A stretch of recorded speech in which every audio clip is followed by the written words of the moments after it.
hello, Aileen, and hello, all of you. Welcome back to the Sex and Relationships podcast.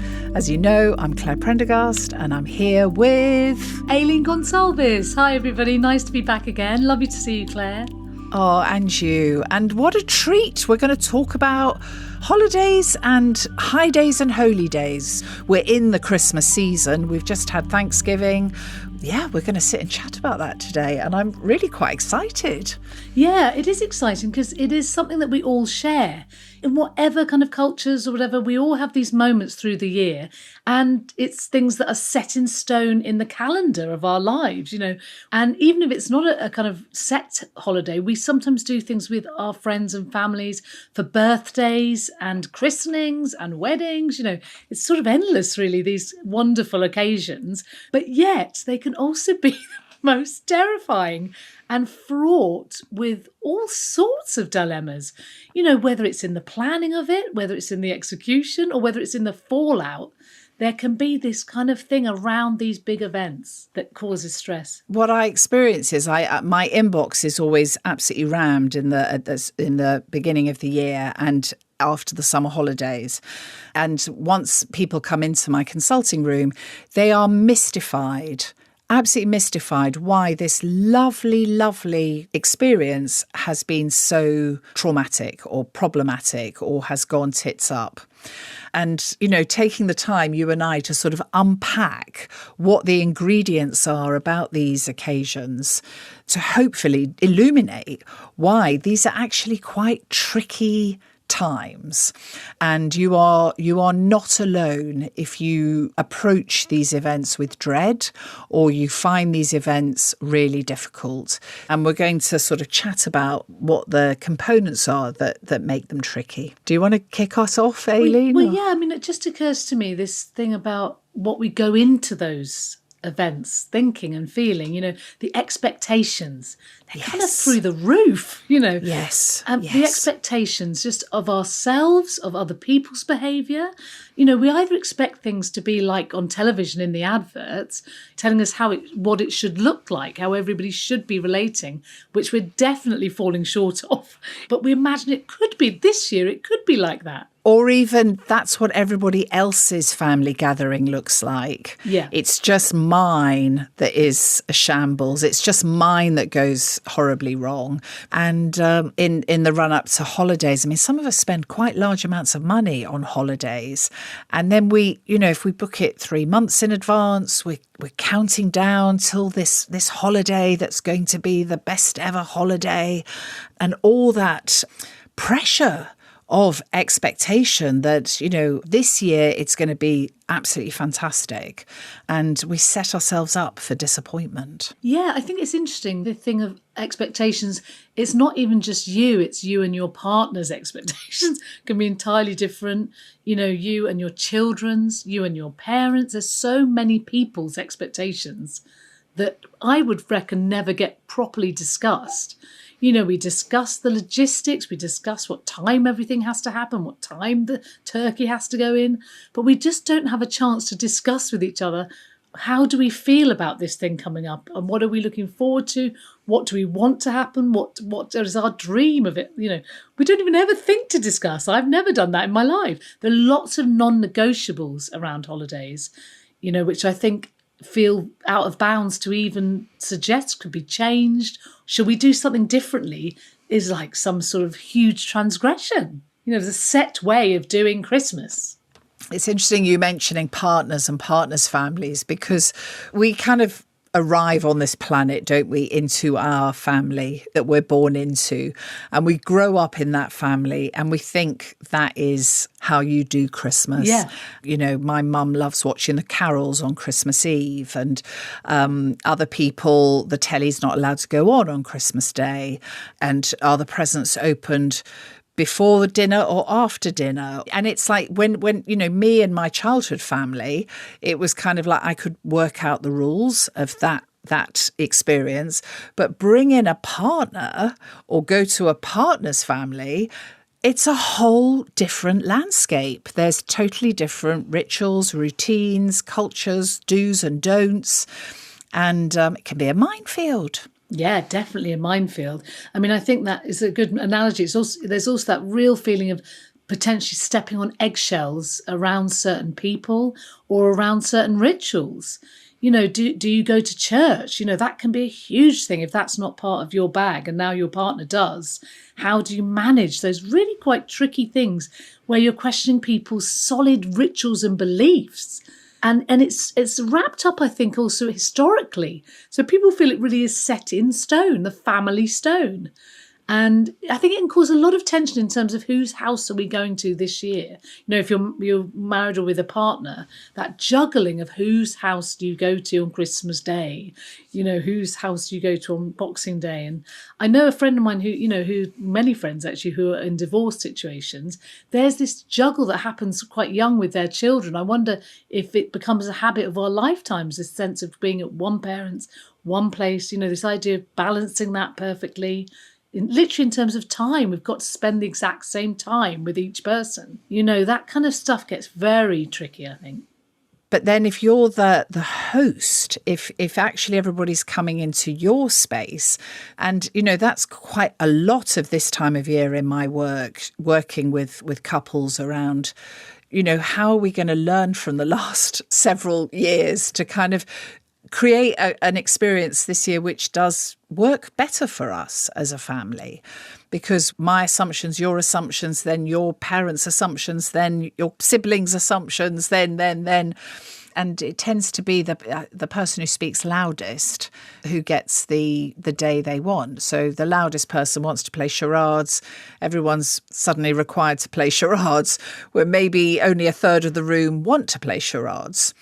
I've just had a memory of a Christmas when my first pet as an adult was a miniature poodle. Folk hadn't sat down for Christmas yet. We were quite a crowd. I think we were about 20, 25 that year. As stuff was being brought through, but before everyone had sat down, Lucy jumped up on the Christmas table and ate the stuffing. No. Oh, that's brilliant. It wasn't brilliant. It was mortifying. Yeah, so things happen.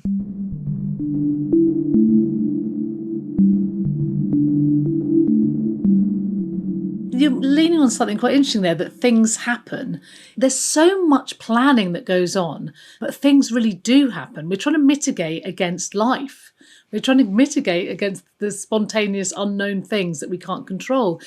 We have to, at some point, keep accepting we cannot control anything. I mean, what's the phrase someone said to me? We can only control how we respond to everything. And that we can control entirely. But so much is potentially happening in those days. Sick people, sick children, lost things. There's so many logistics that can go wrong. And I think if you go into it with a spirit of, well, in theatre, in my work, we call it discovery first.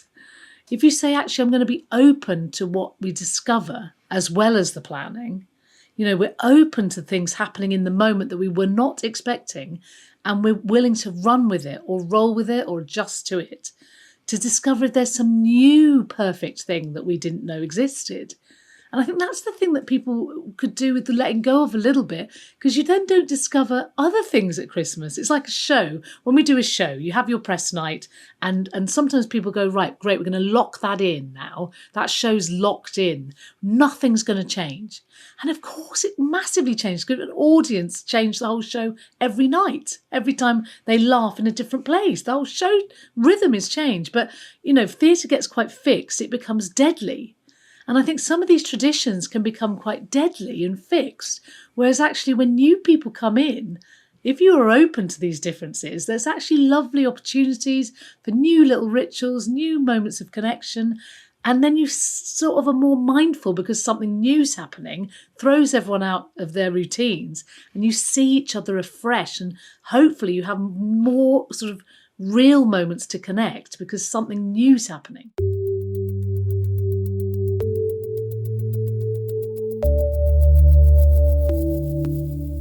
I want to kind of pull on that thread and carry into sort of what we can do about this tricky time. But I wonder if it's worth just taking a little bit longer to look at why it's tricky, why holidays and high days and holy days can be problematic. I think I mean, particularly with Christmas, I think that, in the Northern Hemisphere, it's happening in the middle of, well, it's just at the beginning of winter, isn't it? It's just after the longest night. It's likely cold. Folk have quite often really been very, very busy in the run-up. Teachers or students or children quite often fall into Christmas sick. Yeah. There's a huge range of ages gathered, they could from newborns to, people in their 80s and 90s. I was just thinking about, need for the loo, are there enough loos in the house so that when people need a pee or need a nappy change, can we meet all of that? And then the other thing I think that can be really tricky at this time of year can be the whole issue of gifts and gift giving. I think it can be quite a hidden challenge that, what's wrong with Christmas gifts? That's just lovely.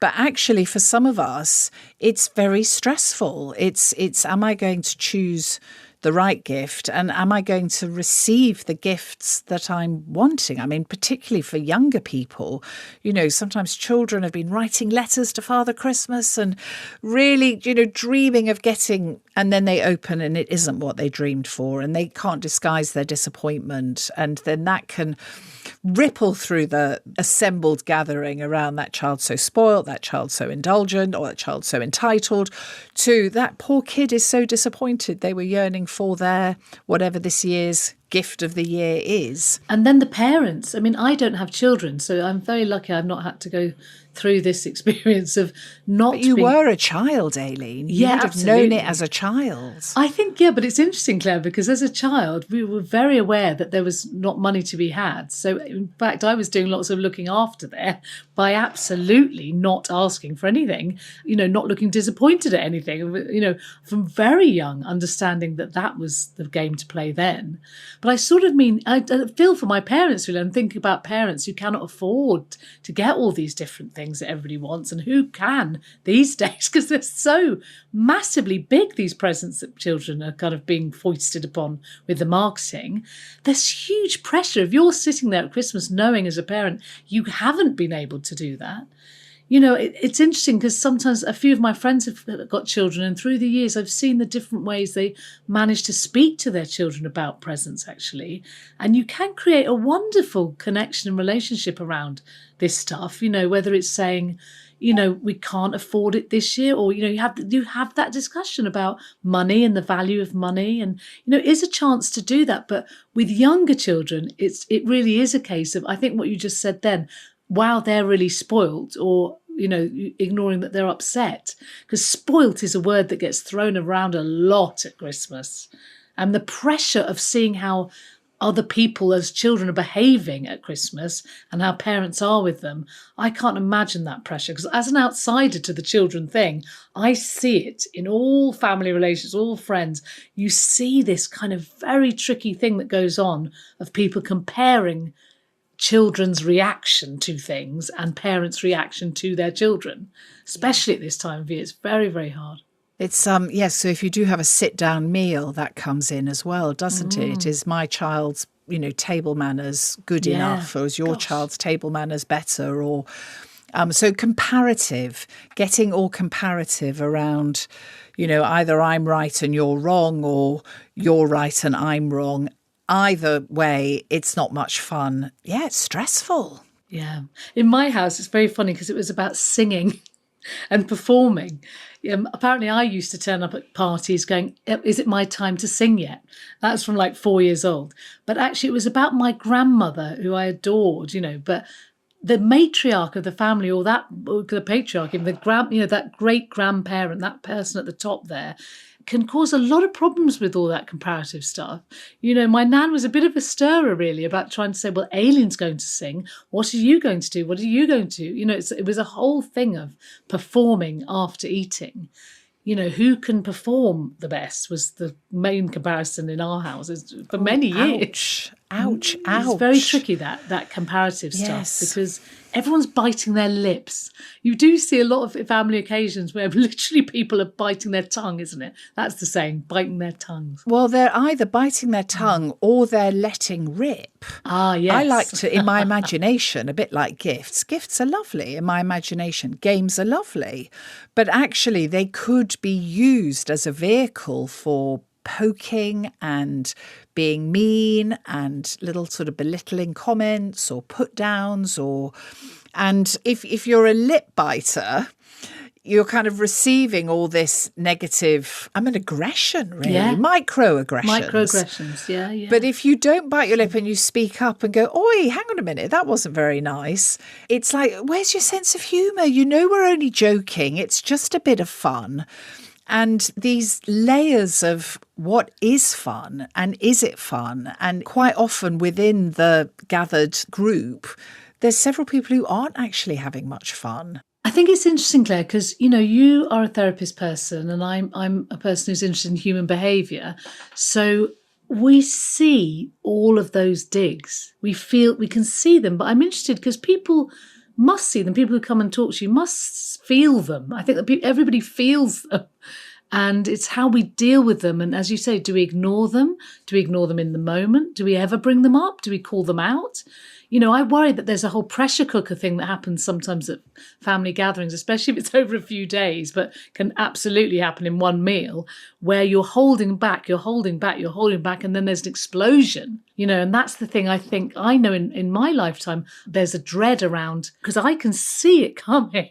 I say to my students, my acting students, I do my sort of Gonsalves method work with them in the term, going up to Christmas. It's the first time I introduce it, and I have to warn them and say, when you go back at Christmas, be aware that you can see more clearly now the fight about to happen, the argument coming, Uncle Harry being upset, Mum biting her lip as she's cutting the thing. Do you know what I mean? You go, okay, you'll be able to see that more clearly because I've raised your awareness.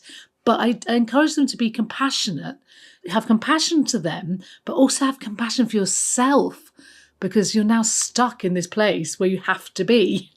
And that's the thing, isn't it? On these days, whether it's one particular day or whether it's going away on holiday, we are, yes, to use your word, we are stuck. It's our usual structures and rhythms and routines that we follow to run through the day or the week. They've gone. So if you're a family of, say, a regular couple with 3 kids, the 5 of you spend many, many hours of each day in different places, having different lives.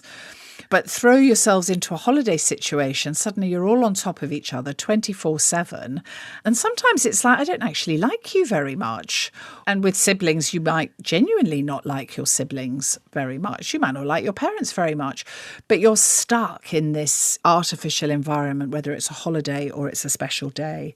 And, maybe it's time for us to start talking about what can we do about it? Yes, how can we prepare ourselves in advance to have a sort of shot at having a more successful or more pleasing or more connecting time, rather than clock watching and just yearning to get home and get back to normal, get back to my normal rhythm and routine.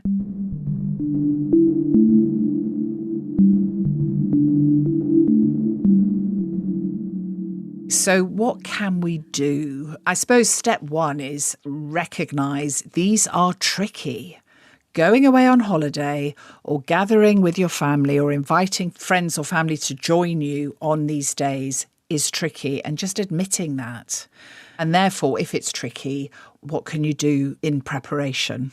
And personally, I always find it really helpful to choose a purpose. What purpose? Like just to have a good time, or just do you actually say a purpose to yourself? Yes, to choose. For me, if I've got a purpose for the day or for the occasion or for the adventure, it gives me a touchstone that can bring me back to myself through the experience. So it could be my purpose is to have a good time. And therefore, whatever activity I'm engaged with, laying the table, doing the pots, pouring the drinks, playing Lego on the floor with the kids, my purpose is to have a good time. So am I having a good time? No, I'm not. Okay, what do I need to do to support myself to have a good time? But they could also be things like, this year I want to connect. And I'm going to go and sit with, you mentioned Uncle Harry, whoever Uncle Harry is, but I'm going to take time to connect with Uncle Harry. But I'm also going to connect with and everybody who's assembled. That's what I want to do this year. I want to really connect with everybody. Gosh, that's so interesting, Claire. So you literally go in with a phrase that, of course, I suppose what that makes you do is become more aware of how it's going. Because then you have to ask yourself every so often, how am I doing? Am I connected? Whatever the phrase is. And am I on purpose? So, if I've had too many glasses of wine and I'm dropping off on the sofa, and my purpose this year was to be helpful, I can just go, oh, hang on a minute, what's happened? I've lost sight of my purpose. I've abandoned it. Ah, is that like an intention? Like having an intention in yoga and these different things that people... Yeah, that's a very practical thing, that, Claire, what you just said. I'm going to blooming try that. And I think another thing that is a real stretch for me is to be realistic about what's possible. So if I go into the experience thinking we're all just going to really get on and we're going to have lots of laughs and it's just going to be really fun and really magical, and I know that X and Y really don't like each other, and right now I'm really out with C and D hurt my feelings yesterday, and it's kind of like, really? Is it going to be that? Or do I actually need to be a bit more balanced and a bit more real about what's possible? To go into the day with, well, yes, I'm a bit, there's a few outs at the moment and I might give that person a wide berth. I'll be gentle with that person, and planning as well in terms of planning the day. If I've scheduled a day with something different happening every 10 minutes, that's not realistic about what's possible. Have I punctuated the day with, are there pauses, are there spaces, is there room for the dog to eat the stuffing and that be dealt with, and there be space for everyone to have their reaction to that and recover from that? Yeah, I think scheduling is interesting, isn't it? Because if we do pack the day, because we're trying to say we've got to have an amazing day, especially if you're the host, that can be a real danger of thinking I've got to organise everybody's time. And actually, we think that's what everybody wants to do. I mean, I had a fantastic Christmas last year. Went to my dad's, and his neighbour needed company that year. And so we ended up just having to change absolutely everything that we did. And it was glorious because we just did whatever we wanted to do. And we sat and watched TV for most of the day. It was like heaven because we just stopped and slowed down and appreciated each other. That's what we sometimes forget. It's so fraught with all these other agendas going on that at its heart, it's to be peaceful, joyful, have fun, share loving experiences with each other, because that sometimes gets forgotten extremely quickly.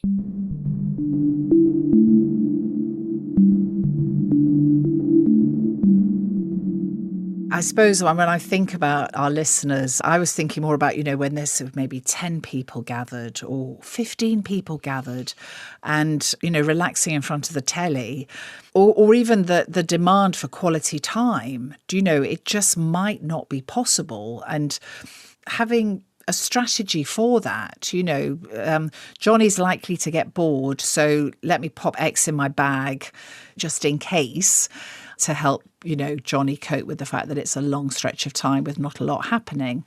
But also, we talked about put downs and snipes and people using opportunities to have digs. The temptation might be to call them out, to say, hang on a minute, why did you just make that mean comment? But I wonder if actually on these particular days, there's value in logging it, noticing it's happened, but then pinning it for later, maybe picking it up the day after or the day after the day after, and sort of having a follow-up connection with the person concerned, and not trying to have the big conversation during a day when there is so much going on and there are so many different demands and needs in the room. Obviously, if it's not just a narky put down, it's a ongoing, someone's really going after you, then you do have to say enough. enough already. No. But Claire, how would you, that's so interesting to me, because I think that's right. Some of the tension of Christmas is holding your breath and literally not breathing and holding things down, which just creates a lot of build-up, which then creates your disconnect and your tension that is getting worse now through the day.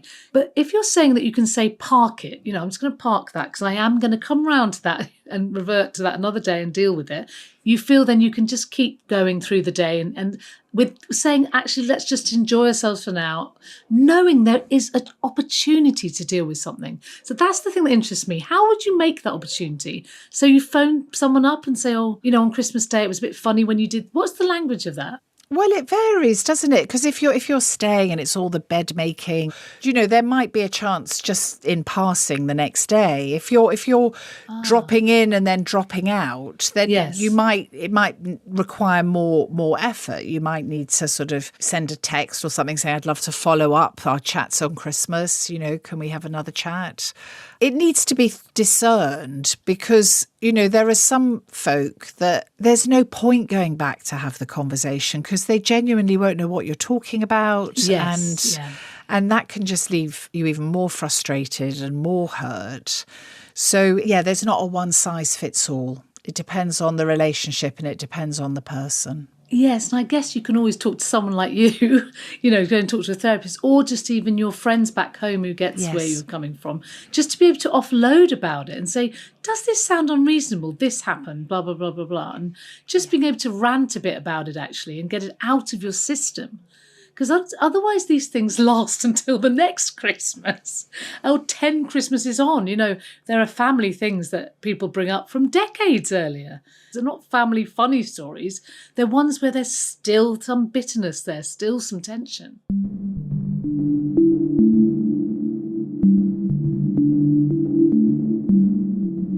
One thing I sometimes do is try to really think about making an effort to say connect first and communicate later. It's a saying that I use in all my work, but at Christmas, that might manifest as saying good morning. Those pleasantries sometimes go out the window when we're going through lists of things to do. And we're saying, can you get the thing? Can you do the thing? Da, da, da. It's all that kind of speed of communication. That appreciation of people goes a huge way at Christmas when you can recognise that someone has spent half the day cooking or that someone has done something nice for someone, especially with children, actually, to be able to point out, that was very sweet how you helped Granny up the stairs when you saw that she needed it. These different moments of appreciation, I think, are useful. So connect first, communicate later breaks down into have a meaningful connection with the person, which could just be good morning, but it could be a hug, it could be eye contact, it could be, but something that says hello. And sorry. I mean, these two words, sorry, thank you, I love you, those big phrases really can help us. And having that enthusiastic response to suggestions, just saying, I'm a bit tired at the moment, but let's play cards a bit later, and things like that it's not, oh, God, no. I think it's a thing called bids for attention. It's quite nice to look out for those. And it's when we would ignore a child, often children do it, and we call them attention seekers, but potentially that you can actually give a moment to go, oh, yes, that is lovely, that game. Oh, yes, your hair does look nice. Oh, what is it that you just saw? We can do that with adults as well. We're all the time needing that little moment of connection with people to reassure us. It's like putting on a show, a Christmas dinner. So, I mean, people want that recognition. We do it in the theatre all the time. We're accused of, all the time praising each other endlessly.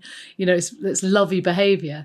But it is because there's a lot of insecurity and anxiety and sort of unsureness because people are putting themselves out there, aren't they? Maybe you've bought a special dress. Maybe you've bought a special present. All those gestures are things that put you on the line. So it's quite nice to have that supported in some way.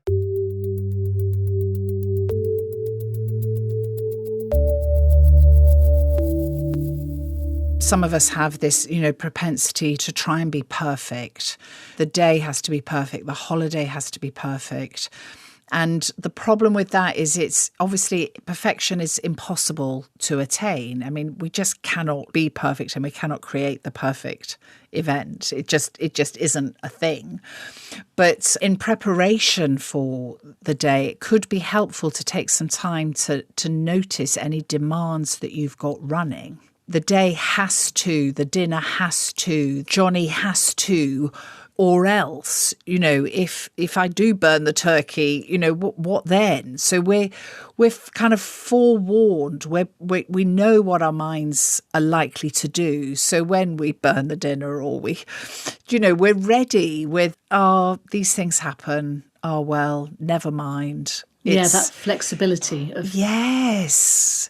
That's lovely you've brought that back in, because that loops us back to where you were at the beginning around, is there a way to be present through the day, through the experience, and flex to what actually happens rather than what's on your schedule of 10 o'clock, 10:15, 10:30, etc., etc. Yeah, that there's a live kind of responsiveness. You're seeing clearly and hearing clearly and then responding honestly, but under the given circumstances of Christmas, of the fact that everybody has gathered, the fact that there's this expectation, the fact of all those relationships. We can't pretend we're in a void here, but you're responding within that in a way that is honest to you as much as you can be. So you keep your own integrity. I mean, I think it's important to talk to your partner, actually, I have to say, going into these things. You're a team at that event. How can you help each other as a team? And I'm thinking about my uncle. He lost his wife last year. He would have been used to having his partner there. But if you are by yourself, if you are going into these big gatherings as a unit of one, you can, in advance, identify who in the posse is going to be your person that you've got to look out for me with. It's like we can all have our support person, you've had a preparatory chat with, and they're going to have your back. I mean, I have a tactic. When I was first recently divorced, many years ago now, and being at family gatherings, I would actually lean into the children. Oh, yes. I don't know if that's a good tactic. The pets and the children, that was actually really helpful because, everyone's very grateful if you're actually looking after their children. And children are a joy and they don't judge and they don't care. They're just doing their thing. It's maybe it's that you're going to be really helpful in the kitchen, or maybe you're going to go for a walk with the dogs. It's that thing of knowing there's things you can do when that role changes. That can be very fraught because you feel that potentially there's judgment or you have to behave a certain way. That consciousness of, is everybody looking at me?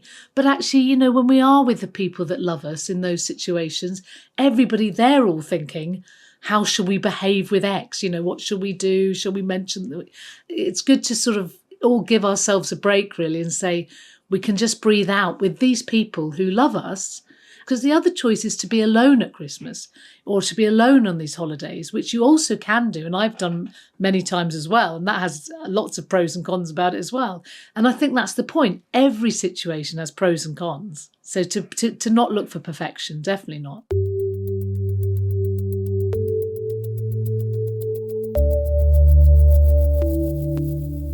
So it sounds like we've kind of recognised it's realised the preparation is not just about logistics. It's not just about the budget. It's not just about the doing that's going to happen. It's also about the being and what potential support needs am I going to have to get through this experience. But I wonder if it's also really helpful to make time for afterwards, to kind of debrief the experience. How do you think we did this time? What do we want to learn from this year for next year? What did we let go of this year that I'd like to pick back up next year? To borrow from you, really, Aileen, it stays a living, vibrant... My hands are going crazy here, trying to show that I'm, but just basically it's alive. We're gathering in a fresh way every time, even if we're practicing long-held traditions and practices. Absolutely, Claire. Now, in the theatre, we do the same show every single night. You can do that for a run of 2 years. But we always say it can't be the same because the whole, I say the whole world has rotated on its axis or whatever it's done, or gone around the sun or whatever it's all doing. The whole audience has changed. Every cell in our body has changed. Why are we trying to hold on to something? Not alone why, how? It's impossible. We have to let things go.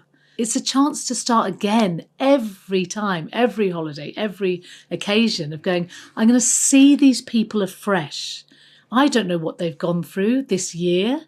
I don't know what they've gone through this day, So it's really important to just have that chance to see someone afresh, let go of your preconceptions of them.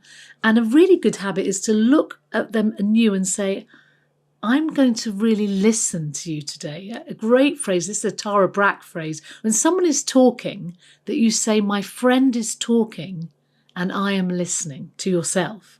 It's a hugely brilliant thing to shut yourself up and allow to listen. And I think that really helps in holiday occasions. I'm going to make that my purpose this year, actually, at Christmas, to say I'm actually going to listen more acutely to people and let them in and see what's going on in their day, their life. Lovely. Oh, well, I wish you well with your Christmas, Aileen. And I wish and all you, of Claire. Oh, thank you. And all of our listeners, I wish you well. And I do think some of the things we've discussed today are transferable across all these big occasions when we gather with our families and our loved ones. And yes, if you'd like to hear more from Aileen and I or the previous series, you'll find everything on the sexandrelationshipspodcast.com website. And if you want to drop us a line, if you'd like us to speak about anything in particular, do please use the button on the website to let us know. Oh, thank you, Aileen. Thank you. Bye, everyone. Bye-bye.